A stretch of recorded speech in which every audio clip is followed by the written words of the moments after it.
Bienvenue dans Marque-Page, en compagnie aujourd'hui de Lynn Levy, du magazine Edelweiss. Bonjour Lynn. Bonjour. À moi seul, bien des personnages de John Irving. Oui, alors on ne présente plus John Irving, c'est le très célèbre écrivain américain, auteur du Monde selon Garp en 78, qui est désormais considéré comme un livre culte.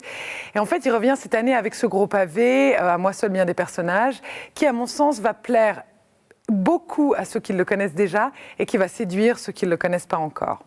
Donc en somme, À moi seul, bien des personnages, c'est l'histoire de Billy, un jeune adolescent qui grandit dans l'Amérique des années 50, et il s'éveille à la sexualité, comme tous les adolescents, mais malheureusement pour lui, il se pose beaucoup de questions sur son orientation, et aussi sur ce qu'il appelle de façon assez poignante des erreurs d'aiguillage amoureux. Donc en fait, c'est quelque chose d'assez touchant, mais toujours écrit avec ironie. Et un jour, il rencontre la sculpturale et très étrange Miss Frost, qui est la bibliothécaire du petit village dans lequel il habite.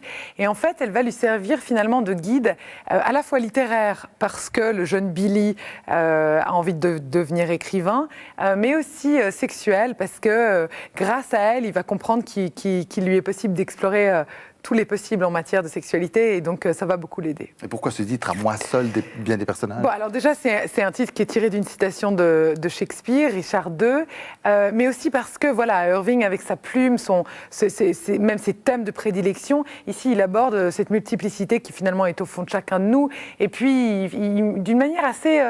même pas désinvolte, mais assez incroyable, il aborde la bisexualité, la quête d'identité, l'exploration du désir et des désirs, et puis aussi de manière assez fine comme ça et drôle, avec beaucoup d'ironie, toutes ces questions tabous qui traversent la société américaine, et d'ailleurs pas américaine seulement, mais les ravages du sida, l'homophobie, le droit à la différence.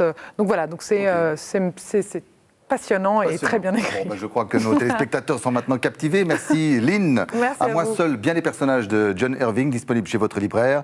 Marque-Page, c'est terminé. Très bonne suite de programmes sur la télé.